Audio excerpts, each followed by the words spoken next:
Good morning student. आज मैं आपको जीवों में जनन पढ़ाऊंगी।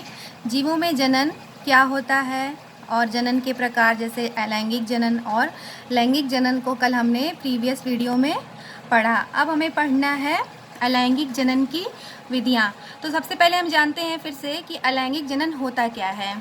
तो एक जीव यानी एक ही प्रकार के जीव से संतति की उत्पत्ति अलैंगिक जनन कहलाती है। और अलैंगिक जनन द्वारा बने हुए जो जीव होते हैं वो क्लोन कहलाते हैं, क्योंकि वो जो संतति उत्पन्न होती है वो अपने ही जनक के आइडेंटिकल होते हैं, इसलिए वो क्लोन कहलाते हैं। ठीक है, तो अब आज पढ़ेंगे अलैंगिक जनन की विधियाँ।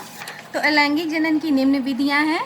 पहला है खंडन, द्विविभाजन यानी जिसे हम बाइनरी फिशन बोलते हैं। दूसरा बीजाणु जनन, स्पोरुलेशन, और तीसरा मुकुलन बर्डिंग, और खंडी भवन फ्रेगमेंटेशन, और पुनरुद्भवन। अब इसमें हम सारी विधियों को अलग से डिटेल में पढ़ेंगे। तो हमारी अलैंगिक जनन की सबसे पहली विधि है द्विविभाजन। जैसा कि नाम है द्विविभाजन यानी दो भागों में बंटना। द्विविभाजन की जो क्रिया होती है वो सरल सूक्ष्म जीव एक कोश की जीवों में होती है। इन जीवों में समसूत्री विभाजन यानी कि माइटोटिक डिवीज़न द्वारा जो जनक है वो जनक से दो समान संततियों में टूट जाते हैं। इसका एग्जाम्पल जैसे अमीबा, यूग्लिना, प्रोटोजोआ और पैरामीशियम है। जैसे हम एग्जाम्पल लेते हैं यहाँ पे, जैसे ये अमीबा है और अमीबा की यहाँ पे सेल वाल है और बीच में डीएनए है। तो इनका जो डीएनए है वो समसूत्री विभाजन द्वारा द्विगुणित होता है और वे थोड़ा सा बढ़ता है, और जो उनकी सेल वाल है वो बीच में थोड़ी सी अंदर की तरफ धंसने लगती है, और आगे जाकर इनके बीच की जो दीवार है वो और अंदर की तरफ धंस जाती है, और इनके बीच में एक सेप्टम बन जाता है, और जो केंद्रक है वो दो भागों में अलग हो जाता है। फिर ये जो बीच की सेप्टम है वहाँ से एक वॉल बन जाती है, और फिर यहाँ ये जो जीव है वो दो भागों में डिवाइड हो जाते हैं। ठीक है, तो हमने देखा कि इनका जो केंद्रक है वो लंबा होके दो भागों में बटा और अलग अलग दोनों जीवों में आ गया। ठीक है, तो ये दोनों जो जीव बने वो अपने पेरेंट्स के ही समान थे। ठीक है, तो इसका एग्जाम्पल है अमीबा, जैसा बताया, यूग्लिना और प्रोटोजोआ। तो जो बाइनरी फिजन है उसमें भी दो तरह की विधियां होती हैं। एक होती है लॉन्गिट्यूडनल और दूसरी होती है, पहली जो होती है फिजन वो होती है लॉन्गिट्यूडनल और दूसरी होती है ट्रांसवर्स फिजन। ठीक है, तो जो लॉन्गिट्यूडनल फिजन है, लॉन्गिट्यूडनल फिशन वो यूग्लिना में होता है। ठीक है, जैसे यूग्लिना है एक, वो यहाँ से यानी कि लॉन्गिट्यूडनली थोड़ा सा दो भागों में बंटना शुरू हो जाएगा। ठीक, फिर इनके बीच में एक सेप्टम बनेगी और ये जो यूग्लिना है वो दो भागों में अलग अलग हो जाएगा। ठीक है, तो ये बाइनरी फिजन का लॉन्गिट्यूडनल एग्जाम्पल है जो कि यूग्लिना में होता है। ठीक, फिर दूसरा आता है ट्रांसवर्स फिशन। ये होता है यीस्ट में। इसमें जो कोशिकाएं होती हैं वो बीच से इस तरह से डिवाइड होके अलग अलग भागों में बट जाती हैं। ठीक है, तो जो लॉन्गिट्यूडनल फिजन है उसमें यूग्लिना का जो एग्जाम्पल है उसको हम बोलते हैं कि ये अमर हो गए, अमृत हो गए, यानी कि जो इसका जो एक भाग था वो दो भागों में बट गया है। ठीक है, तो फिर ये जो दोनों भाग हैं फिर पुनः दो भाग में बटेंगे, जिससे क्या हुआ, जो इसकी जो संतति है वो उसमें अमृत आ गया।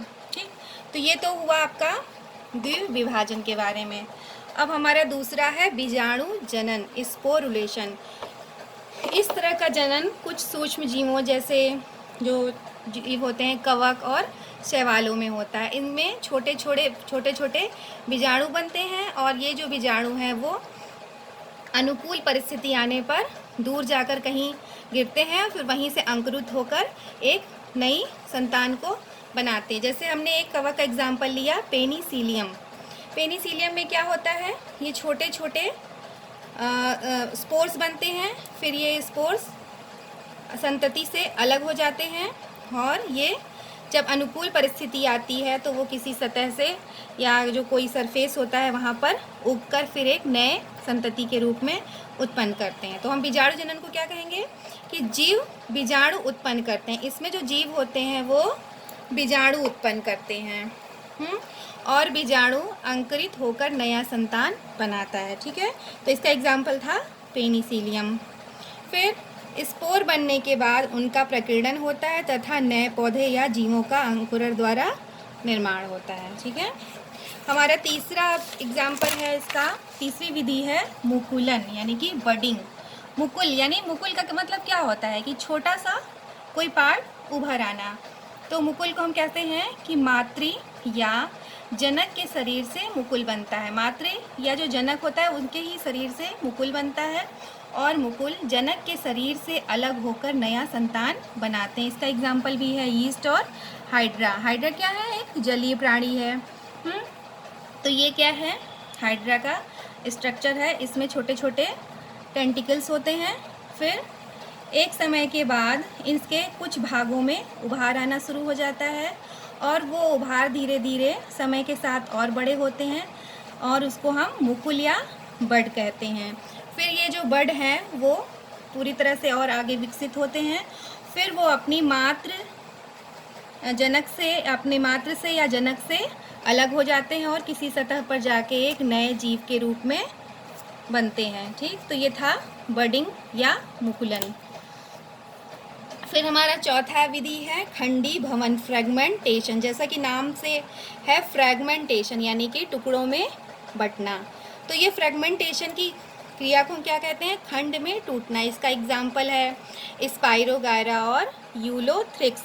स्पाइरोगायरा की संरचना कैसी होती है, लैडर यानी कि सीढ़ी नुमा संरचना होती है। उसमें एक एक कोशिका होती है और ये क्या होते हैं, बीच बीच में एक एक क्लोरोप्लास्ट होता है। ठीक, तो जब इनका जनन का या एक जब समय आता है तो यहाँ से और यहाँ से ये छोटे छोटे टुकड़ों में बट जाते हैं और प्रत्येक खंड अलग अलग होकर प्रत्येक खंड अलग होता है और प्रत्येक खंड से फिर एक नया जीव उत्पन्न होता है।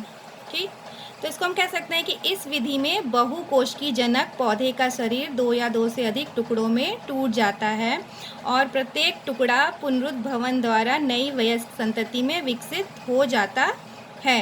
जैसा हमने पहला वाला पढ़ा था, पहली विधि वो क्या थी वो पहली विधि बाइनरी फिजन, वो एक कोश की जीवों में होती है, लेकिन जो खंडी भवन है वो बहुकोश की जीवों में होती है और इन जीवों के जो जनक पौधे हैं उनसे एक या एक से अधिक टुकड़े होते हैं और प्रत्येक टुकड़े से फिर एक नया वयस्क जीव विकसित होता है। ठीक है, अब हमारा नेक्स्ट जो क्वेश्चन है इससे आता है, हमेशा ये एग्ज़ाम में पूछता है कि खंडी भवन किन जीवों में पाया जाता है। तो जो खंडी भवन यानी फ्रेगमेंटेशन की जो प्रक्रिया है वो स्पाइरोगायरा और यूलोथ्रिक्स में होती है। ठीक, फिर पांचवा जो है विधि वो है पुनरुद्भवन यानी कि रीजनरेशन, पुनः बनना। ठीक है, तो इसमें है कि जीवों के कटे हुए भाग से नई संतति बना लें, यानी कि जीव, इसका एग्जाम्पल है प्लेनेरिया, अमीबा, हाइड्रा और स्पंज। इसमें क्या होता है, यहाँ पे हमने एक चित्र लिया है जिसमें प्लेनेरिया का चित्र है। इसके जो प्रत्येक भाग हैं वो छोटे छोटे टुकड़ों में बट जाते हैं। फिर इसका जो प्रत्येक भाग है वो एक नए संतति यानी एक नए प्लेनेरिया को जन्म देता है। फिर एक क्वेश्चन और आता है कि पुनरुद्भवन की क्षमता सबसे अधिक किसमें होती है। तो इसका आंसर होगा कि पुनरुद्भवन की क्षमता सबसे अधिक प्लेनेरिया में होती है।